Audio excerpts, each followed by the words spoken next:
करने जा रहे हैं 7.10, ठीक है। इसमें सब्स्टिट्यूशन मेथड से हम लोग इंटीग्रेट करना है, फिर लिमिट ट्रांसफर करनी है। जैसे पहला क्वेश्चन है 0 to 1 x upon x square plus 1 dx I equal to integration of 0 to 1 x upon x square plus 1 dx x upon x square plus 1 into में dx। ये क्वेश्चन अभी पिछले एक्सरसाइज में भी आया था। सब्स्टिट्यूट कर दे इसमें, नीचे वाले को t मान लो। Let x square plus 1 equal to t, तो ये क्या हो जाएगा बेटा 2x dx equal to D t, या x dx equal to D t by 2। Limit transfer कर दो। लिमिट ट्रांसफर करेंगे तो क्या बनेगा, इफ x टेंड्स टू 0, ये 0 रखा तो t टेंड्स टू 1 आ जाएगा, and if x tends to 1 then t tends to 1 square plus 1 plus 1 2। तो देयरफॉर I विल बी, अब ये t के फॉर्म में क्या हो जाएगा, लिमिट हो गई 1 to 2 x dx के प्लेस पे आपको क्या लिखना है dt बाई 2, और x स्क्वायर प्लस 1 के प्लेस पे क्या लिखना है t। अब कुल मिलाकर के ये हो गया आपका 1/2, और इसका इंटीग्रेशन हो जाएगा log of t। Limit use कर देंगे 1 to 2, लिमिट ट्रांसफर कर दो बेटा 1/2 log of 2 minus log of 1। log of 1 की वैल्यू 0 होती है, तो ये हो जाएगा 1/2 इंटू log ऑफ 2। ये भी आंसर छोड़ सकते हो, या दूसरा आंसर ये 1/2 जो है इस 2 की पावर बन जाएगी, तो 2 की पावर 1/2 हो जाएगी। 2 की पावर 1/2 को हम लोग लिख सकते हैं √2, log ऑफ √2। ये आंसर हो गया, ठीक है बेटा, ठीक है।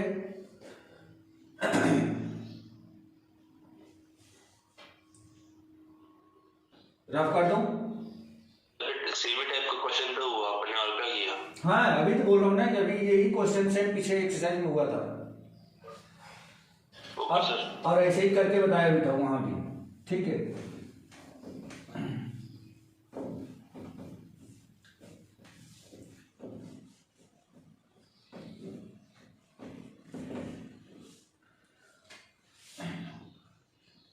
क्वेश्चन नंबर 2 देखिए, 0 to π/2 I equal to 0 to π/2 √sin 5 into cos की पावर 5π, √sin 5 इंटू कॉस की पावर 5 इंटू में d5। ये ऐसा दे रखा है बेटा, तो इसको थोड़ा सा अरेंज करते हैं हम लोग। तो 0 to π/2 √sin ऑफ 5 इंटू, इसको हम लोग लिख सकते हैं कॉस स्क्वायर 5 का whole square into cos of 5 into में d5। बोलो बेटा ठीक है क्या? देखो कॉस स्क्वायर का स्क्वायर तो मतलब कॉस की पावर 4 ये हो गया, और एक पावर ये, दोनों मिलकर क्या बन गया कॉस की पावर 5। करेक्ट है बेटा? सर क्या किया अपन ने? इसको ब्रेक कर दिया है, कॉस की पावर 4 इंटू में कॉस 5। कॉस की पावर 4 को हमने कॉस स्क्वायर 5 का होल स्क्वायर लिख दिया। Okay sir. अब 0 to π/2 into √sin of 5 into, इसको कॉस स्क्वायर 5 को मैं लिख देता हूं 1 माइनस साइन स्क्वायर 5 का होल स्क्वायर इंटू में कॉस ऑफ 5। चलेगा बेटा? Cos square theta equal to 1 minus sine square theta होता है, तो कॉस स्क्वायर 5 जगह पे 1 माइनस साइन स्क्वायर 5 लिख दिया। ठीक है, ठीक है। अब इसमें साइन 5 को t मान लो, let sine 5 equal to t, तो क्या हो जाएगा? इसको डिफ्रेंशिएट करो तो cos 5 d5 equal to dt, और लिमिट ट्रांसफर कर दें। If t tends to 0 then sorry x tends to 0, x tends to 0, तो यहाँ पे x नहीं फाइव ना, फाइव में है, फाइव में सॉरी, फाइव टेंस टू 0, तो यहाँ पे 0 रखे तो क्या हो जाएगा साइन 0, साइन 0 मतलब t टेंस टू 0, और 5 टेंस टू π/2, तब t टेंस टू कितना हो जाएगा, यहाँ पे π/2 लिखे तो साइन π/2, साइन π/2 की वैल्यू होती है 1, ये ऐसा बन जाएगा। Therefore I will be integration limit क्या होगी 0 to 1, 0 से लेके 1 तक, ये हो गया रूट अंडर टी इंटू ये क्या हो जाएगा, ये रूट अंडर टी बन गया, ये क्या हो जाएगा 1 माइनस टी स्क्वायर का होल स्क्वायर, और cos five D five equal to क्या बन गया है, cos five D five equal to D T, ये कुछ ऐसा आ गया। समझ में आया बेटा, ये समझ में आ गया? Yes sir. Okay okay, I equal to ये बन जाएगा आपका 0 to 1 integration of 0 to 1 into, देखो बेटा इसको ब्रेक कर दो और ये माइनस बी के होल स्क्वायर से, तो ये बाहर हो गया 1/2 टी की पावर 1/2 रूट हटा करके, और इसमें ये माइनस बी का होल स्क्वायर लगा दूँ तो ये क्या बनेगा 1 प्लस टी की पावर 4 माइनस 2t स्क्वायर, और इंटू में क्या आ जाएगा डी टी। करेक्ट है बेटा? देखो a square plus b square minus 2ab। अब 0 to 1 इसमें t की पावर 1/2 का मल्टीप्लाई कर दो, तो t की पावर 1/2 प्लस t की पावर 1/2 इंटू टी की पावर 4, तो 4 गुना 8 1 9, मतलब t की पावर 9/2 हो गया, माइनस 2 इंटू 1/2 प्लस 2, तो t की पावर 5/2, और इंटू में आ गया dt, ये मिल गया हमें। अब इसको इंटीग्रेट करो बेटा, तो इसका इंटीग्रेशन कितना हो जाएगा t की पावर 1/2, तो t की पावर 1/2 प्लस 1 यानी कि 3/2, अपान में भी 3/2 आएगा, ये रेसिप्रोकल होकर के बन जाएगा 2/3, प्लस t की पावर 9/2, 9/2 में 1 प्लस करेंगे तो 11/2, तो ये हो जाएगा 11/2, अपान में 11/2 आएगा, तो ये रेसिप्रोकल हो गया 2/11 बन गया, माइनस 2 इंटू टी की पावर 5/2 प्लस 1 यानी कि टी की पावर ये बन गया 7/2, फिर अपान में 7/2 आएगा तो 2/7, और इस तरह से क्या हो जाएगा 0 to 1। ठीक है, अब लिमिट ट्रांसफर कर दें, तो जहाँ जहाँ टी है वहाँ पे 1 लिख दो, तो कुल मिला करके सब टी वाला पोर्शन जो है 1 बन जाएगा, क्योंकि 1 की पावर कुछ भी रखो 1 ही होता है। तो ये आपका हो जाएगा 2/3 प्लस 2/11 माइनस 4/7, 2 2 4/7। और जब माइनस लगा के टी के प्लेस पे 0 रखेंगे तो सारी टर्म 0 हो जाएगी, तो बस इतना ही आ जाएगा। अब इसको सिंप्लीफाई कर दो बेटा, सिंप्लीफाई करेंगे तो ये सबके सब प्राइम नंबर है, तो यानी कि इन सब का प्रोडक्ट क्या आएगा, इन सब का प्रोडक्ट जो है यहाँ पे एलसीएम आ जाएगा। तो एलसीएम कितना हो जाएगा 11 7 जा 77, 77 इंटू 3, तो 7 इंटू 3 21, 7 इंटू 3 21 प्लस 2 23, ये इसका एलसीएम बन गया। 11 7 जा 77 के यहाँ मल्टीप्लाई कर दें, ये हो गया 154, प्लस 21 का इसे मल्टीप्लाई कर दें, ये हो जाएगा 42, माइनस 33 का इसे मल्टीप्लाई कर देंगे तो ये हो जाएगा 132।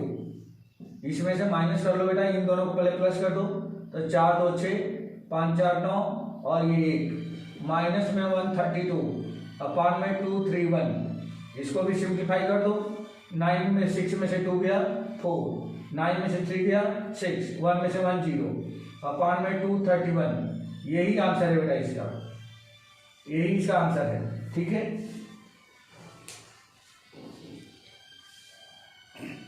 Yes sir. ओके,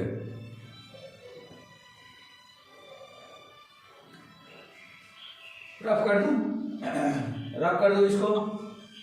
हाँ सर। ठीक है, एक क्वेश्चन और कर लेते हैं बस लास्ट।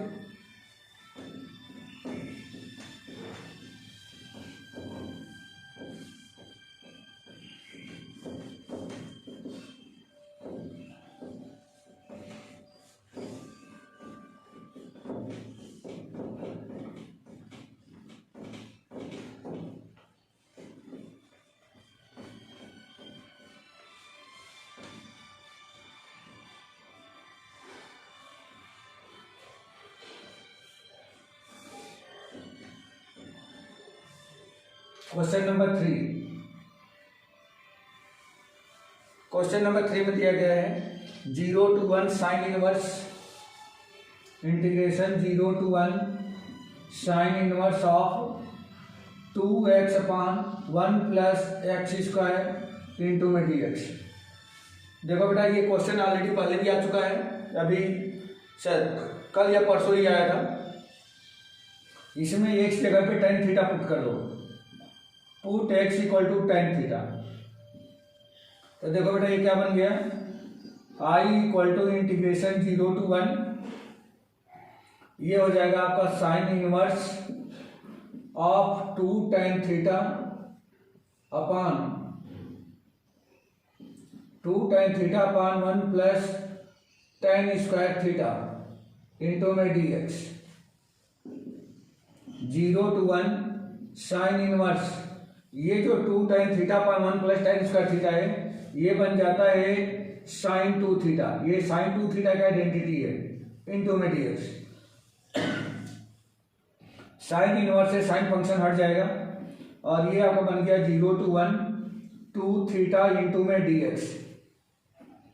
2 जो है बाहर आ जाएगा 0 to 1 और इस थीटा के प्लेस पे यहां से थीटा की वैल्यू हो गया, तो थीटा की वैल्यू हो गई tan इनवर्स x, यहां पर रख दो tan इनवर्स x इंटू में dx।